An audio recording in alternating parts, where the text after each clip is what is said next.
28 avril 2001. Dans cette entrée, j'ai fait rapidement mention de ce que B et moi ressentions à ce moment. J'aimerais m'attarder sur ces ressentis et donner le bon ton à cette partie de mon journal. J'espère que je réussirai à transmettre nos pensées et nos sentiments exacts, du moment où nous avons planifié notre prochaine action. Sinon, j'ai peur que le lecteur nous prenne pour des ignorants, des naïfs ou des fous furieux. Cette grotte représentait le point culminant de nos semaines de travail acharné, complété par un vaste tableau d'émotions. De la fatigue à la peur, de l'anticipation à la douleur, de la frustration à la gloire. Pour nous, nous n'étions pas au bord d'une possible destruction, mais plutôt en train d'honorer une responsabilité tacite, un peu comme les parents d'un enfant rebelle. Nous n'étions pas prêts d'abandonner notre enfant, à cause de la peur de l'inconnu. Que cela lui plaise ou non, cette grotte était devenue une part de nous. Et maintenant nous devions voir notre aventure porter ses fruits. En plus de ça, explication verbeuse à part, nous étions littéralement dévorés de curiosité. Malgré le nombre conséquent d'événements inexpliqués, nous devions retourner dans cette caverne. Qu'est-ce qui causait le grondement? Quelle était l'origine des variations de la force du vent? Etc., etc., jusqu'à Joe. Qu'est-ce qui avait bien pu lui arriver à ce pauvre type? Qu'avait-il vu? Ou que lui avait-on fait? Nous avions eu de longues discussions animées pour savoir ce que nous devrions faire. La même conclusion était tirée à chaque fois. Nous devions retourner dans la grotte. Nous ne pouvions pas imaginer de scénario pouvant résoudre les nombreuses devinettes posées au plus profond de la caverne. Le seul moyen de compléter le puzzle était de la conquérir. Nous allions retourner à la grotte mystérieuse. 2 semaines s'étaient écoulées depuis notre excursion avec Joe, que nous étions déjà sur le chemin du retour pour se préparer cette fois. On était entré en contact avec le groupe local de secours de spéléologie et on avait obtenu la permission d'emprunter leur téléphone bidirectionnel à faible tension. Il était constitué de 2 transmetteurs et d'une longue bobine de câble fin. Je pourrais ainsi dérouler le câble dans le passage et rester en contact avec B en permanence. On a aussi pensé qu'il serait judicieux de prendre une caméra vidéo pour la nouvelle section de la grotte. J'ai acheté une sacoche qui pourrait protéger la mienne de la poussière tout comme des pierres tranchantes. J'étais plus que déterminé à payer le prix nécessaire pour être certain que B verrait le passage en entier. Ma tête allait bien, j'avais toujours une ligne rouge claire pour marquer l'endroit où j'avais tenté de briser la roche avec mon crâne. Je ne suis jamais allé voir un docteur, mais ça a été une expérience douloureuse. J'ai pensé à ce qui aurait pu arriver si j'avais été capable d'aller dans le passage avec Joe. C'était un homme changé après son retour. Je l'ai appelé chez lui, à peu près tous les jours, pour essayer de lui parler. Mais il n'a jamais répondu. B a appelé son travail et des amis communs lui ont dit que Joe était tombé malade 2 semaines plus tôt et que personne ne l'avait vu depuis. Il a dit que Joe avait prévenu son patron qu'il risquerait de ne pas être là pendant un moment. Je me suis même arrêté chez lui 2 fois. La première fois, quelqu'un avait l'air d'être à la maison, mais personne ne répondait à la porte. La fois suivante, sa voiture n'était plus là et les lumières étaient éteintes. J'espérais lui parler avec cette excursion, mais ça n'a pas fonctionné et je n'ai pas réussi à le contacter avant. Tandis que nous attachions la corde pour descendre dans la grotte, j'ai ressenti quelque chose que je n'avais jamais ressenti avant. Je ne voulais pas entrer dans cette caverne. Ce n'était pas un pressentiment, pas plus que je ne recevais une sorte de prémonition à la Final Destination, non, je n'avais simplement aucune envie de pénétrer le monde souterrain de la grotte mystérieuse. Je ne l'ai pas dit à B à ce moment, même si je ne voulais pas vraiment y aller, je savais qu'il le fallait. J'ai vérifié mon matériel 2 fois, et je me suis laissé glisser par-dessus la corniche. Nous étions déjà allés trop loin. Dès le début, il nous a semblé que la grotte ne voulait pas de nous. Rien ne s'est passé sans anicroche. À chaque fois qu'on essayait d'attacher un mousqueton ou de faire un nœud, ou d'attacher quelque chose à la corde, on devait s'y reprendre à 2 ou 3 fois. Heureusement, on s'en est aperçu, on a bien pris le temps de vérifier que tout était sûr. Alors qu'on cheminait dans la caverne, on se cognait tout le temps, contre les murs, ou on trébuchait, ou on laissait tomber quelque chose. À un moment, on a même décidé de s'arrêter pour faire le point avant de continuer. Notre matériel était léger, mais il nous a fallu une éternité pour atteindre le trou.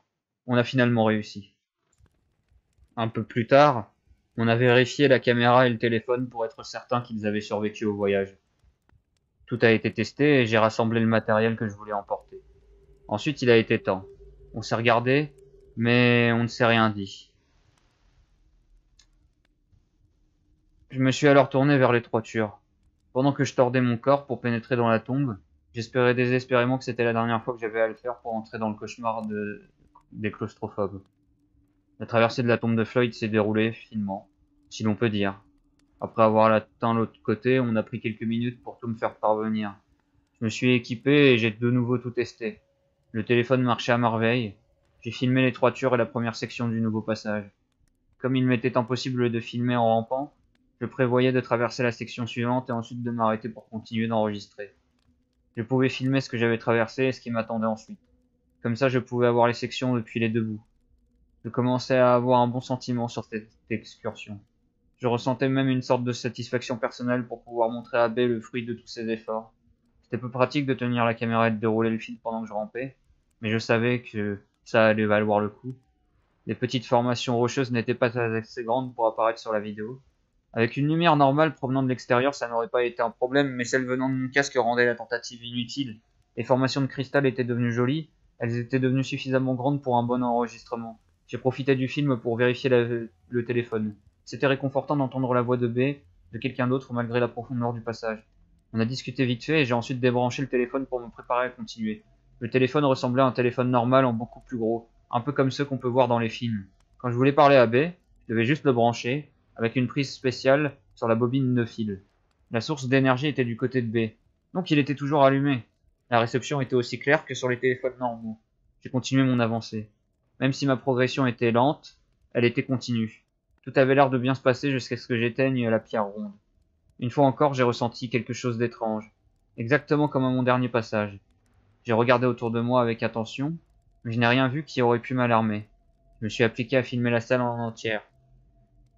La salle entière. J'ai obtenu les bons plans de la pierre sous toutes ses coutures. J'ai eu les murs, le plafond et le sol du mieux que j'ai pu. J'ai même obtenu une bande assez bonne des figures sur le mur. C'était difficile de deviner ce que c'était sur la vidéo, mais il était évident qu'il y avait quelque chose. Après avoir enregistré tout ce que je voulais, je me suis avancé vers le bout de la pièce pour débuter l'exploration du nouveau territoire. Tout au bout de la grande salle, il y avait un passage menant aux ténèbres. L'entrée faisait environ un pied de moins que ma tête, et ça semblait continuer ainsi aussi loin que portait mon regard. Je me suis courbé sous le plafond et préparé à découvrir de nouveaux spectacles. Les murs de la nouvelle section étaient plus sombres que le reste de la grotte jusqu'ici. Le sol était composé des mêmes roches brisées. Le plafond formait une arche presque parfaite, tout comme dans la vieille maison de la vieille section de la grotte mystérieuse. Ça avait presque l'air déplacé à côté des murs inégaux du reste de la caverne. Ma vision portait tout au plus à 30 pieds de là où le passage avait l'air de tourner radicalement à droite. Je pensais que c'était un bon endroit pour faire le point avec B. Il y a eu quelques bips avant qu'il ne décroche, mais quand il a répondu, sa voix était toujours aussi claire que du cristal. On aurait dit qu'il avait fait une sieste. Est-ce que j'étais parti depuis si longtemps que ça? Il a dit qu'il allait bien. Je pouvais prendre tout le temps que je voulais. Je l'ai remercié. J'ai raccroché. Sa patience avait été extraordinaire pendant la totalité du projet. Il avait passé énormément de temps à m'attendre pendant que j'explorais le passage. J'étais heureux qu'il souhaite toujours rester assis pour m'attendre. J'ai rangé le téléphone et commencé à filmer le nouveau passage quand c'est arrivé.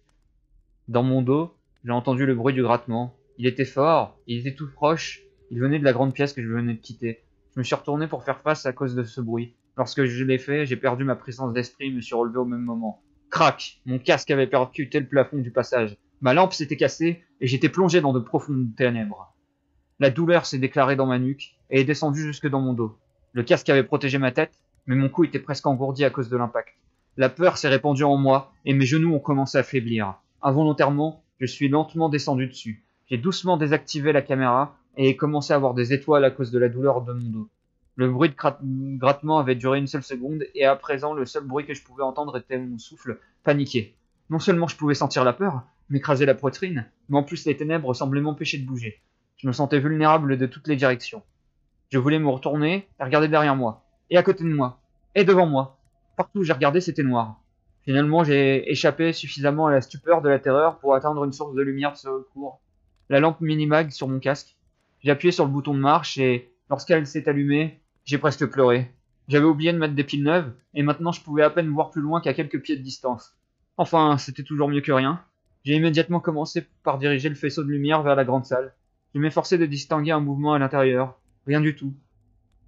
Je tremblais violemment, alors que j'étais assis, là, à essayer de réfléchir à ce que je devais faire. Mon esprit était incapable de réfléchir clairement.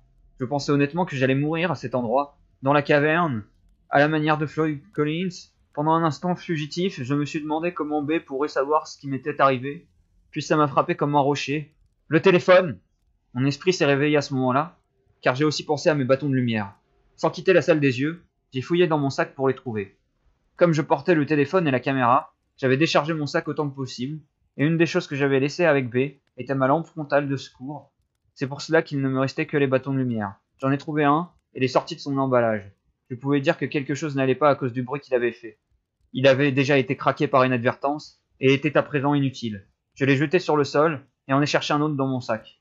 Je quittais parfois la salle des yeux, pour jeter un œil au passage derrière moi. J'en ai trouvé un autre, et l'ai craqué, pour faire venir la lumière. La douce lueur verte a créé d'étranges couleurs sur les murs de la grotte. Le bâton produisait à peine assez de lumière pour voir les environs immédiats, et ne permettait de deviner ce qui se trouvait droit devant. J'ai fouillé mon sac avec mes mains pour trouver une lumière de plus. Encore une fois, sans quitter la salle des yeux. J'ai senti un troisième bâton, il est sorti de son emballage. Après l'avoir craqué pour être sûr qu'il fonctionnait, j'ai hésité, et ensuite, je l'ai jeté dans la pièce. Le lancer était parfait, le bâton a volé sur la longueur de la pièce. Pendant le bref instant où la lumière a traversé la salle, je n'ai rien vu à part les murs. L'absence de quelque chose d'inhabituel ne suffisait pas à calmer mon état de panique. Tout au bout, j'ai eu un bref aperçu de la pierre ronde, comme le bâton rebondissait dessus. Ensuite, la lumière est tombée, derrière, et a semblé disparaître. J'étais toujours tout tremblant, mais au moins, je n'avais rien vu. Pourtant, il y avait ce bruit. J'ai utilisé mon bâton pour éclairer le téléphone, et j'ai réussi à le brancher sur la bobine en tâtonnant. Je l'ai mis à mon oreille, et je n'ai rien entendu. Le bip habituel qui indiquait la connexion avec l'autre téléphone n'était pas là. Terrifié, j'ai débranché et rebranché le téléphone. De nouveau, le silence. La ligne était coupée. Qu'est-ce qui avait bien pu se passer? Je venais de parler à B. Je me suis presque retrouvé à sangloter de peur. Je savais que le seul moyen était de sortir et de repasser par là où j'étais venu. Mais quelque chose était là. Une troisième tentative de me mettre en contact avec B a obtenu les mêmes résultats. J'ai essayé de réfléchir à un autre plan, mais je ne pouvais rien penser d'autre qu'au grattement que j'avais entendu dans mon état affaibli. Je me suis effondré contre le mur de la grotte en respirant comme si je venais de finir un marathon, sans jamais quitter l'obscurité de la pièce des yeux. Quand mon épaule a touché le mur, j'ai eu un puissant choc de douleur qui m'a rappelé la collision avec le plafond du passage. Désespoir, agonie, terreur, solitude. Je ne saurais pas dire combien de temps je suis resté là, mais je sentais des picotements dans mes pieds et mes genoux étaient devenus douloureux. La douleur dans mon dos a lentement diminué, mais celle dans ma nuque ne s'est pas améliorée. Je me suis résolu à tenter de sortir de ce passage diabolique. Je savais que si j'attendais trop longtemps, je perdrais le peu de lumière que j'avais. J'ai essayé de me relever, mais la force m'a manqué. J'ai doucement rampé vers la pièce, tirant mon sac derrière moi. En me servant des murs de la grotte, j'ai pu lentement me remettre debout, mais pas droit, à cause de mon dos engourdi. Toujours avec une respiration rapide, j'ai avancé dans la pièce avec lenteur, j'ai enroulé le câble en revenant, mes yeux regardaient droit devant, à l'affût du moindre mouvement. À chacun de mes pas, ma lumière projetait des ombres qui changeaient en permanence sur les murs. M'occupant à essayer de toutes les garder en vue, mes yeux ont commencé à me brûler lorsque j'ai réalisé que je n'avais pas cligné depuis plusieurs minutes. Combien exactement? Depuis combien de temps est-ce que tout ça durait? Les seuls sons que je pouvais entendre étaient les craquements que produisaient mes pieds sur les pierres brisées et le sifflement de ma respiration alors que j'enroulais le câble. Je pouvais entendre le couinement de la bobine, chaque tour me rapprochant de la tombe de B, de la sécurité. Le court voyage à travers la pièce a duré une éternité. Lorsque je suis passé devant le symbole rudimentaire, il a semblé luire comme s'il donnait une sorte d'avertissement occulte. Je ne savais pas ce qu'il représentait, mais tout dans cette grotte semblait inspirer la peur. Au bout de la salle, je pouvais voir la pierre ronde à l'extrémité de mon faisceau de lumière. Quelque chose semblait différent en elle, mais je ne pouvais pas dire quoi. Après avoir avancé de quelques pieds, j'ai enfin pu trouver ce que c'était. Elle avait bougé. C'était ça, le son que j'avais entendu. La terreur s'empara de nouveau de mon corps tout entier, comme je réalisais à quel point j'étais proche de déceler quelque chose. Je n'avais pas d'autre choix que de continuer, mais ce n'était pas une chose facile. J'ai avancé tout doucement, à côté de la pierre, serrant mon bâton lumineux dans ma main tremblante, m'en servant pour percer l'obscurité telle une arme. Je me suis arrêté sur ce côté de la pierre pour enrouler le câble du téléphone. Ensuite, j'ai compris pourquoi je ne pouvais plus communiquer avec B. La pierre était dessus. J'ai tiré un coup sec et le câble a lâché. Mon seul espoir de contact avec le monde extérieur avait cessé d'exister au moment où il s'était brisé. Je ne m'étais jamais senti aussi seul, enterré profondément dans la terre. J'étais descendu volontairement dans ma propre tombe, avec un cercueil de roches dures. Le téléphone était devenu inutile. Je l'ai posé dans le passage, mon regard fixé sur la pierre ronde.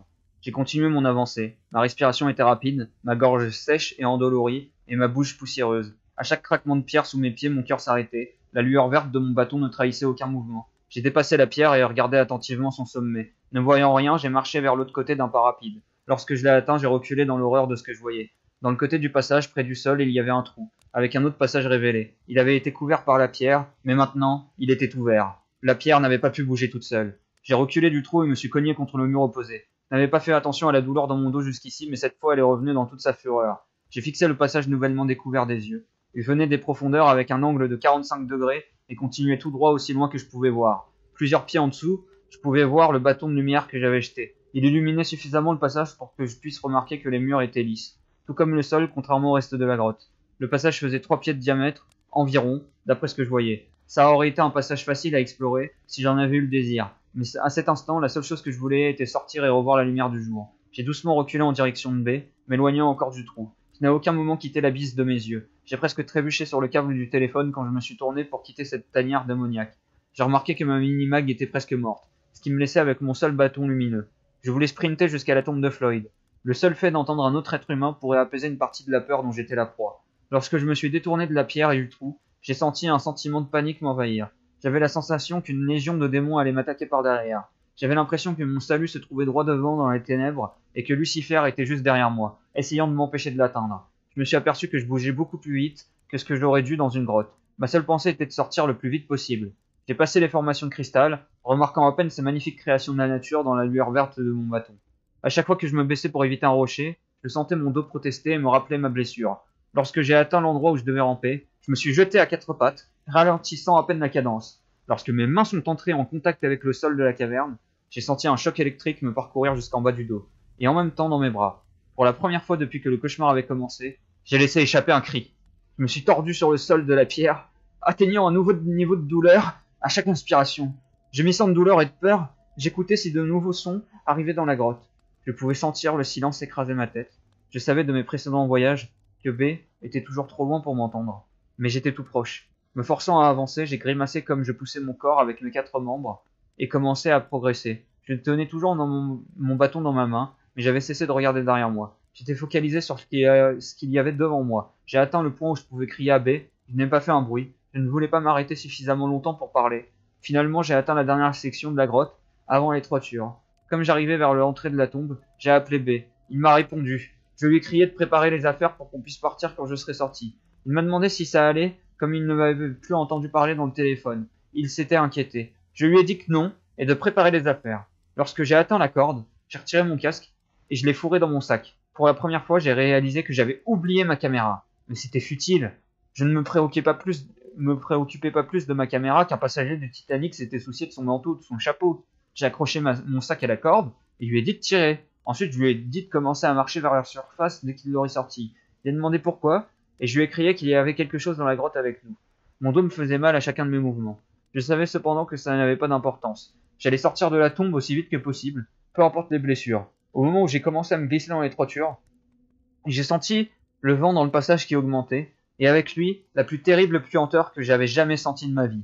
Ça ressemblait à une odeur d'humidité, de décomposition. C'était rance, putride. C'était une odeur de mort. J'ai presque commencé à avoir des hauts le cœur. J'ai mis ma chemise devant mon nez pour me protéger de cette odeur épouvantable. B l'a senti aussi à ce moment. Il a crié « Qu'est-ce que c'est que ça ?» Puis de me dépêcher de passer. Je lui ai dit que j'arrivais. J'ai pris une grande inspiration à travers ma chemise et j'ai commencé à ramper. Les cris de B avaient intensifié ma peur et ma panique, comme si j'en avais besoin. Je savais qu'il pouvait sentir l'urgence de quitter cet endroit. Je lui ai quand même crié de se préparer au départ pendant que je me glissais à travers les toitures, que je le rattraperais quand je serais passé. Il a dit qu'il allait le faire. Il a placé mon bâton de lumière dans le passage et a commencé à se diriger vers la sortie. Cette fois-ci, l'étroitesse du passage m'était complètement égale. J'écorchais mon visage, mes oreilles, mes bras et mes épaules. Chaque pouce de l'étroiture signifiait de nombreuses éraflures sur mon corps, mais je les ai à peine remarquées. Mon dos me paralysait presque de douleur. Une fois encore, j'ai eu une grosse envie de vomir à cause de l'odeur qui parvenait jusqu'à moi grâce à la brise. À la moitié de la tombe de Floyd, j'ai fait une pause pour reprendre mon souffle. J'approchais l'épuisement, mais ma respiration était presque trop rapide. Le haut du passage semblait appuyé sur ma joue, et le bas était comme du verre brisé sur mon autre joue. Alors que je faisais une pause pour récupérer rapidement, j'ai entendu le craquement venant des profondeurs de la grotte. Il a duré quelques secondes, puis s'est arrêté. J'ai laissé échapper un cri qui m'a fait sursauter. Je ne réagissais plus consciemment au bruit. Le cri était une réponse de mon subconscient à la peur qui filtrait dans mon corps tout entier. En panique, j'ai recommencé à glisser dans le passage. Lorsque j'ai atteint la partie la plus large de la tombe, j'ai rapidement glissé mes bras sous moi pour atteindre la position qui me permettrait de sortir de cet endroit de malheur. J'ai attrapé la corde et étiré de toutes mes forces. Lorsque mes épaules ont atteint le trou, elles s'y sont logées et je me suis retrouvé coincé. J'ai enfoncé mes pieds dans la pierre et j'ai remué en arrière pour m'en sortir. Ensuite, j'ai un peu tourné mon corps et j'ai réessayé. Cette fois-ci, j'ai réussi à passer le haut de mon corps. Normalement, je ferai attention en sortant, vu qu'il y a 3 pieds entre le trou et le sol. Mais cette fois, j'ai donné des coups avec mes jambes et poussé avec mes bras, et plop, je suis tombé de la tombe, directement sur mon épaule. J'ai essayé de rouler pour amortir l'impact, mais j'ai été incapable de faire autre chose que de prendre le coup de plein fouet. Curieusement, la douleur s'est focalisée dans mon épaule, n'affectant apparemment pas mon dos déjà engourdi. J'ai roulé sur mes membres, je me suis relevé précautionneusement. L'odeur était moins intense en dehors du passage. J'ai attrapé mon bâton lumineux pour trouver mon casque. J'ai commencé à me diriger vers les sangles, pendant que j'attachais mon casque. Lorsque je les ai atteintes, j'ai levé les mains pour attraper les prises, et j'ai reculé d'horreur. Dans la lueur de mon bâton, je pouvais voir, pour la première fois, les blessures de mes bras. Mes avant-bras étaient couverts de plaies profondes et d'écorchures. Ma peau était presque recouverte par le sang. Pendant ce bref moment où je me suis arrêté, j'ai remarqué que la grotte était silencieuse. Aucun son ne venait du passage, pas plus que de devant. Une fois de plus, le sentiment de solitude m'est revenu, me motivant à avancer. Grimper la petite corniche s'est avéré être difficile dans ma condition. N'avoir qu'un bâton de lumière pour s'éclairer ajoutait encore de la difficulté. Une fois en haut, je me suis mis à courir pour rejoindre B. J'étais impressionné par sa rapidité. Bien que je n'ai pas davantage mentionné ma condition physique pendant ma sortie, j'avais affreusement mal. Chacun de mes pas était ponctué par un accès de douleur dans ma nuque et le bas de mon dos. Mes bras étaient déchiquetés et une de mes épaules avait une belle entaille. Je pense sincèrement que si je n'avais pas été autant terrorisé, je n'aurais pas eu l'énergie et la motivation suffisante pour me sortir de là. Je carburais uniquement à l'adrénaline. Malheureusement pour moi, le pic d'adrénaline était sur le point de toucher à sa fin. Je n'ai ni vu ni entendu B avant d'atteindre la petite zone au bout de la pente. Il était accroché à la corde et se frayait un chemin vers la sortie aussi vite qu'il pouvait. Je pouvais l'entendre se déplacer rapidement et respirer très fort. Je l'ai appelé et son sursaut m'a permis de voir qu'il était presque tout aussi tendu que moi. Il m'a dit d'attraper la corde et de commencer à le suivre. Nous savions tous les deux que c'était dangereux et qu'on ne le ferait pas en temps normal, mais c'était différent. Je me tenais là et regardais où la corde disparaissait dans l'obscurité. J'ai gigoté autour tandis que B gravissait le chemin vers la sécurité. Il était hors de vue, mais je savais qu'il était proche. Je savais que la corde était la ligne de sauvetage qui me reliait à l'extérieur, à la lumière, à la sécurité. Derrière moi se trouvaient les ténèbres, la peur, l'inconnu. J'ai aussi eu la pensée futile d'une scène de film où l'acteur a vaincu le monstre et a atteint la porte de la maison hantée. Au moment où il passe le seuil, il entend un bruit derrière lui qui fait qu'il se retourne, juste pour voir que... J'ai fixé mon bâton lumineux sur mon casque grâce à son cordon et ai atteint mon harnais. Ensuite, j'ai pensé que je laisserais B aller un peu plus haut tandis que je tirerais la corde qui s'étendait encore dans la grotte. Pas de dernière frayeur pour moi, cela permettrait de sortir plus facilement une fois que nous en aurions le bout. J'ai décidé de ne pas enrouler la corde autour de mon bras vu qu'il était engourdi et qu'il saignait. Alors j'ai simplement fait un tas sur le sol. Au-dessus de moi, B m'a prévenu « Caillou !» et je me suis accroupi sur le rebord alors que plusieurs petites pierres atterrissaient sur le sol, non loin de mes pieds. Je suis ensuite vite revenu à la tâche. J'avais à peu près la moitié de la corde, environ 50 pieds, quand il y eut un accroc. Ouh! Il était solide, mais je n'allais pas retourner en arrière pour la libérer. Alors, j'ai préféré simplement l'oublier et enfiler mon harnais pour sortir. Je me suis équipé et commencé à me sangler. Avant de pouvoir le sécuriser, j'ai entendu un bruit étrange à mes pieds. Mon pouce s'est accéléré. J'ai regardé la corde et, horrifié, je l'ai vue qui commençait à disparaître dans les ténèbres. Quelque chose tirait dans la corde dans la grotte. J'ai laissé tomber le harnais et attrapé la corde pour me remonter. Le harnais, non sanglé, est tombé sur le sol. Heureusement, j'étais attaché à un ascendeur. À ce moment, je ne pouvais pas penser correctement et j'ai commencé à grimper sans être attaché à la corde. Il m'était souvent arrivé de grimper sans ascendeur, mais j'avais toujours été accroché à la corde au cas où. Je grimpais aussi vite que mon corps exténué pouvait le faire. J'étais de nouveau proche d'un état de panique et recommençais donc à m'écorcher, à me cogner et à m'esquinter les bras et les jambes. Pendant mon ascension, j'ai crié à B que quelque chose tirait la corde. Il m'a crié de me dépêcher. La chance était avec moi, car je ne suis pas retombé dans le trou. Si ça avait été le cas, je me serais cogné de nombreuses fois contre les murs de la caverne avant de m'écraser sur le sol. Les blessures auraient été fatales. Sans la nécessité de m'arrêter pour décrocher l'ascendeur de la corde, j'ai mis très peu de temps à me relever. Je pouvais voir des rayons de lumière au-dessus de moi, provenant de l'entrée de la grotte. Cela disait exactement où j'étais. J'ai attrapé B, sur le rebord du dessous, où notre point d'assurage était fixé. Je lui ai dit de continuer. Ça prendrait seulement quelques minutes. Mais chaque seconde serait une torture, parce que je devrais attendre qu'il arrive en haut. Je regardais la corde que nous venions de suivre. Je m'attendais à voir une créature des entrailles de la terre monter et faire de moi son repas. La corde bougeait un peu, en rythme avec l'ascension de B, mais n'avait pas l'air d'être tendue. Tandis que j'attendais B, je restais là à surveiller la corde au cas où quelque chose de bizarre se produirait. Je ne savais pas si mon cœur pouvait supporter davantage de stress. Je ne pouvais pas être plus tendu. J'essayais de me détendre un peu pour être sûr de penser rationnellement, mais mon pauvre cerveau avait atteint une surcharge sensorielle. Lorsque B a atteint le haut de la dernière montée, je me suis préparé à accrocher mon ascendeur et à me sortir de cet endroit maudit. C'est alors que je me suis aperçu que la corde commençait à se tendre depuis l'arrière. Je pouvais sentir la tension sur la corde, mais c'était une tension continue, pas comme si quelqu'un était en train d'y grimper. Quoi qu'il en ait été, je voulais sortir le plus vite possible. Je me suis accroché et j'ai agrippé la corde. Je n'avais pas remarqué, mais B avait continué à avancer vers l'entrée. J'ai accompli les derniers pieds en vitesse. Je me suis simplement détaché et continué à avancer, laissant la corde derrière. Au moment où je suis arrivé à l'entrée et à la lumière du jour, B était presque arrivé à l'endroit où la corde était ancrée. Je voulais tellement sortir que j'ai presque commencé à escalader librement sans être attaché par quoi que ce soit. Je pouvais voir que B était presque en haut, alors je me suis attaché et je l'ai suivi. J'ai failli ne pas réussir. À peine après le début de mon ascension, je me suis presque évanoui de fatigue. J'ai réussi à me reprendre suffisamment pour me tirer vers le haut pendant les derniers pieds. Tandis que je montais, je pouvais entendre la tension de la corde qui se manifestait par des bruits d'étirement. Je priais pour qu'elle ne casse pas tant que j'y étais attaché. À la seconde où j'ai atteint le sommet, je me suis détaché de l'ascendeur. Je pouvais voir B agenouillé à côté de l'arbre. Alors j'ai boité vers lui et me suis effondré. Pour la première fois depuis que j'étais sorti de la tombe de Floyd, nous pouvions nous voir. Nous nous sommes juste observés. Je savais que je n'avais pas bonne mine, mais je ne pensais pas que B était aussi en mauvaise forme. Il avait des coupures et des écorchures sur chaque surface exposée de son corps. Son visage était pâle, presque blanc. Sa bouche et ses yeux étaient grands ouverts. Il respirait lourdement. Il suffoquait presque. Le choc que nous avons partagé en voyant l'état de l'autre s'est évanoui quand nous avons entendu la corde autour de l'arbre se tendre et le nœud de B s'étirer. J'étais paralysé sur place, subjugué par la peur. B avait l'air d'être obsédé par le nœud. Ensuite, en un seul mouvement, il a sorti un couteau de sa poche et a commencé à entamer la corde. C'est incroyable comme l'état d'esprit d'une personne peut altérer la perception du temps. Je suis sûr que ça a pris seulement 4 ou 5 secondes de séparer la corde de l'arbre, mais ça a paru durer 1 heure. Lorsqu'elle a été coupée, le nœud est tombé au sol, tandis que le bout de la corde a filé entre les rochers et par-dessus le rebord de la falaise, sa vitesse la faisant bourdonner. Aussitôt que la corde fut coupée, B a laissé échapper un cri et s'est laissé tomber sur le dos. Voir la corde voler au-dessus de la falaise m'a rappelé les sentiments de la grotte. Je me suis relevé et ai marché vers le camion. J'ai remarqué que B était resté allongé, les yeux grands ouverts, fixant l'endroit où la corde avait disparu. Je l'ai appelé, ce qui a semblé briser sa transe. Il s'est relevé et a quitté l'arbre en toute hâte. La grotte, le cauchemar. Aucun de nous n'a dit un mot pendant tout le trajet jusqu'à la maison. Cela fait maintenant 4 jours depuis notre excursion. J'ai pris ces 4 jours et une douzaine de tentatives pour essayer de coucher cette expérience sur le papier. À chaque fois que je commençais à écrire, je me rappelais ces terribles sentiments et je ne pouvais plus écrire. Je me suis senti forcé de continuer afin de documenter les événements incroyables avec tous les détails encore frais dans mon esprit. Je peux toujours sentir la douleur, toujours sentir la puanteur, toujours vivre la terreur. Rien que le fait de taper mon journal a pris des heures.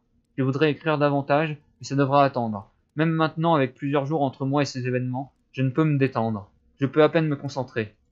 C'est tout. Pour l'instant. Cela fait 3 semaines depuis notre dernière visite à la grotte. Je voudrais donner des nouvelles de ma condition, de mes plans pour la grotte et des événements des semaines passées.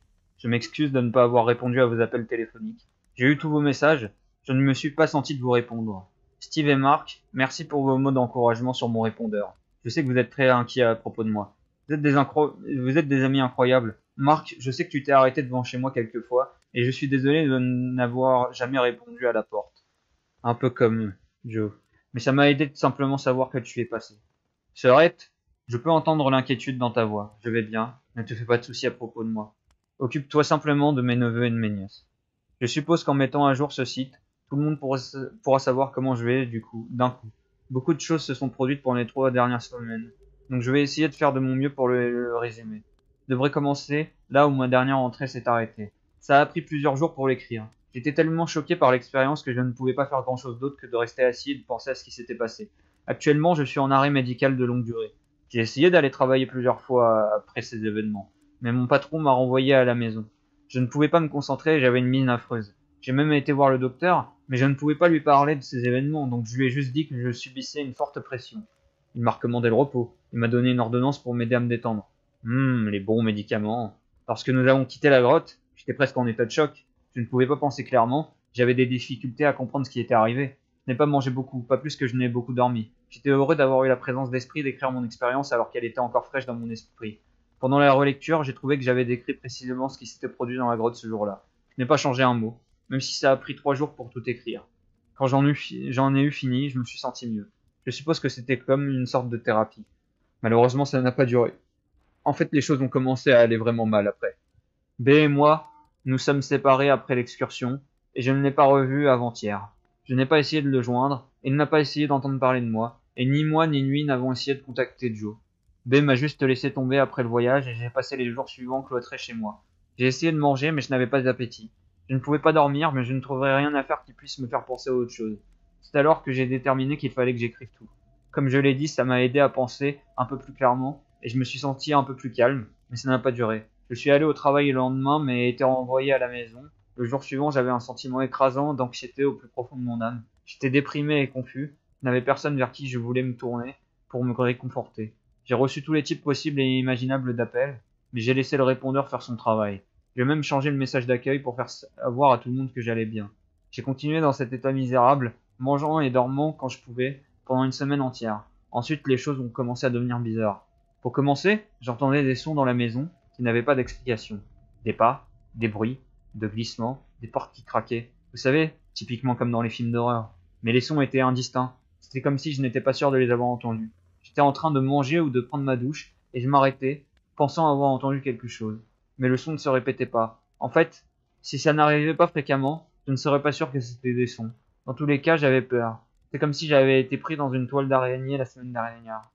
De l'anxiété, des appréhensions, de la tension était mon pas quotidien.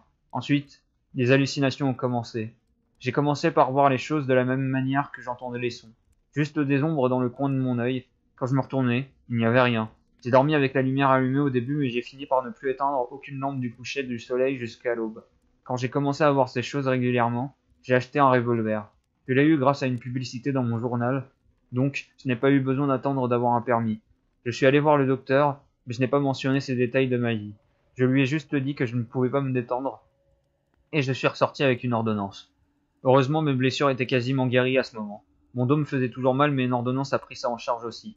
Lorsque je prenais mes médicaments, je me sentais bien, mais je ne voulais pas rester drogué le reste de ma vie. Alors j'ai fini par ne plus en prendre que pendant les journées difficiles. Malheureusement, la gravité des hallucinations a augmenté, ce qui m'a fait avoir besoin de plus en plus de médicaments. Les flashs dans les coins de l'œil ont continué, mais j'ai juste ensuite commencé à avoir des formes et des ombres. C'était souvent dehors, par la fenêtre, la nuit. Je ne voyais toujours rien de concret, donc c'était dur de saisir précisément ce que je voyais. J'ai bientôt décidé de fermer tous mes rideaux et mes volets pour pouvoir éliminer les possibilités de voir quelque chose. Faire cela a aidé sur cet aspect, mais ma vie était toujours en désordre. Ma routine quotidienne était mécanique et vide. Je dormais aussi longtemps que je pouvais, souvent jusqu'à ne plus être fatigué. Ensuite, j'ai nettoyé et j'essayais de manger quelque chose. J'ai perdu beaucoup de poids, alors j'ai essayé de me mettre au boulot. Ensuite, je faisais un peu d'exercice et je faisais surtout la sieste. Je suis sorti assez rarement pendant les 2 dernières semaines. Le magasin, le docteur, l'armurerie. Ce n'est pas beaucoup regarder la télé parce que je ne pouvais pas me concentrer. J'ai pensé et j'ai passé aussi beaucoup de temps sur Internet. Je cherchais des informations sur les grottes et sur les mythes prenant place dans des grottes. La seule histoire que j'ai pu trouver était le folklore de spéléologues à propos du Hodag. Le Hodag est supposément une créature qui erre dans les grottes. 2 semaines après notre excursion, et une semaine après que j'ai commencé à entendre des bruits, j'ai commencé à faire des cauchemars. Des cauchemars extrêmement lucides, sans thème spécifique ou événement récurrent, juste terrifiant. Parfois j'étais chez moi et quelqu'un essayait de m'attraper, mais je ne pouvais pas courir car je n'avais pas de jambes. D'autres fois j'étais dans une cave et quelqu'un répandait un liquide semblable à du sirop sur moi. Parfois j'étais dans une cuve et ce liquide remplissait la cuve. Je me réveillais en panique.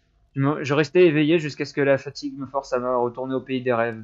Une routine brutale. Cela a continué pendant plusieurs jours jusqu'à ce que j'atteigne un point culminant au bout de 6 jours, hier. Mes rêves avaient l'air si réels que j'avais du mal à dire si je dormais ou non. J'étais exténué, vide de mon énergie. J'allais de mon salon à ma chambre, tôt en soirée, lorsque j'ai regardé dans le hall et j'ai vu une silhouette sombre au bout. J'ai pensé que c'était un voleur, alors j'ai commencé à reculer doucement. Ça ne bougeait pas. Pendant que je reculais, les lumières s'éteignaient et se rallumaient. Tous mes muscles étaient tendus. Je me suis arrêté pour observer la silhouette et à ce moment le téléphone a sonné. Ça m'a fait tellement sursauter que je suis tombé sur une chaise. Quand je me suis relevé, je me suis tourné vers le hall et il n'y avait rien. J'ai attrapé mes clés et j'ai quitté la maison. Je me sentais forcé d'aller dans ma voiture et de conduire. Mon pouls battait dans mes veines. Quand je suis entré et que j'ai mis le contact, je pouvais conduire jusqu'à une hauteur pour voir les lumières de la ville. Je ne savais pas pourquoi je voulais aller là-bas, mais je savais que je devais y aller. Plus je m'approchais, plus le sentiment que c'était urgent grandissait. Quand j'y suis arrivé, j'ai vu quelque chose qui au début m'a fait sursauter, mais ensuite qui m'a permis de me détendre plus que je ne l'avais été depuis bien longtemps. Joe était là. Il était en dehors de sa voiture et admirait les lumières. Nous nous sommes regardés. pouvait voir à son visage fatigué qu'il avait vécu la même expérience misérable que moi. Il pouvait voir à mon visage que j'avais partagé son calvaire. Notre conversation a été incroyablement brève. Vous y êtes retourné, a-t-il demandé, connaissant déjà la réponse. Oui. On doit y retourner. Demain ça te va, j'ai demandé. Ouais, à midi. Il est entré dans sa voiture et moi dans la mienne. Je n'avais même pas voulu lui parler de son expérience. Bref, bien sûr, il n'y avait rien voulu savoir de la mienne non plus. J'ai juste conduit jusqu'à la maison de B. Quand il a répondu à la porte, je pensais que B aurait l'air d'aller bien, qu'il serait joyeux ou quelque chose du genre. Un regard sur moi et son attitude a changé. Notre conversation aussi a été succincte. Je suis tombé sur Joe et nous y retournons demain à midi.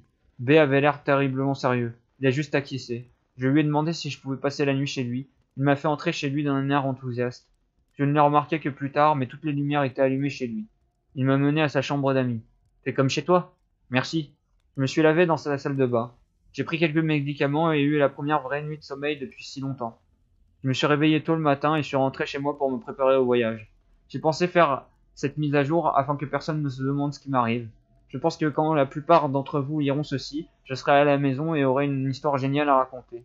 Je vous promets que si vous n'avez pas eu de nouvelles de moi récemment, vous en aurez de nouveau dans peu de temps. Il est maintenant 10 heures du matin, le samedi 19.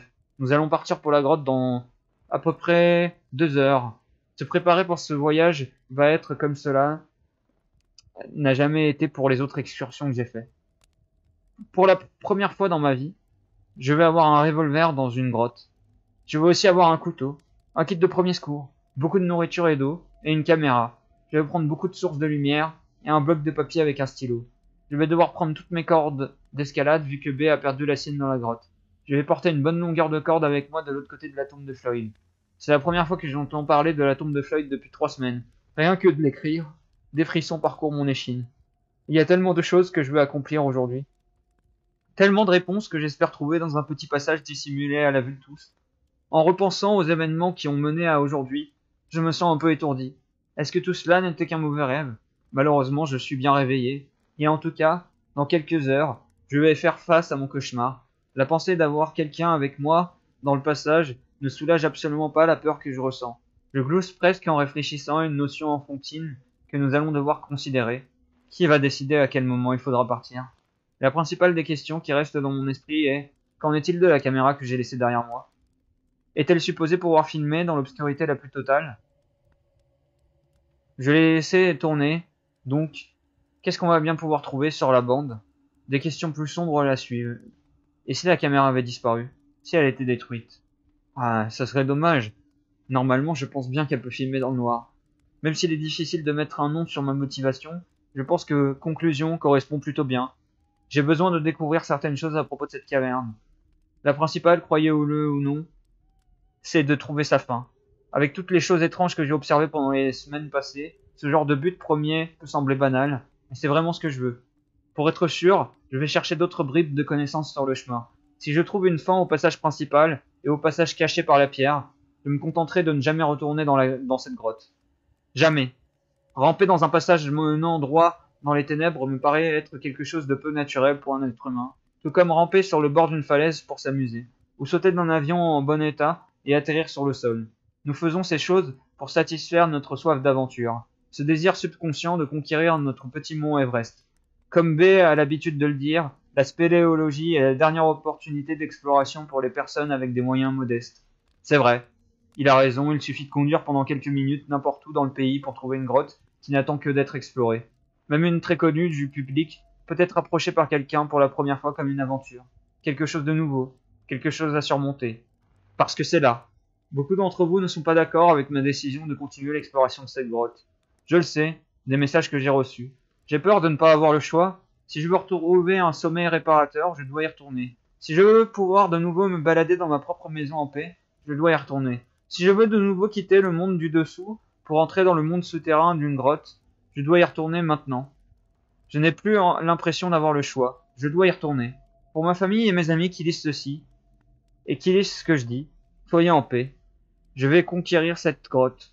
Ensuite, je reviendrai, et je me mettrai ce site à jour immédiatement pour tous ceux qui lisent de manière générale tout ce que je dis comme je l'ai expliqué. Je vais inclure toutes les photos que nous prendrons dans la cave aujourd'hui, et si vous passez par la maison, Je vous montrerai les vidéos que j'aurai. Je pense être à la maison tard ce soir, ou au plus tard demain. Je vous revois, avec beaucoup de réponses. Bien à vous, Ted. Son journal s'arrête là. Nous sommes restés sans nouvelles de Ted depuis.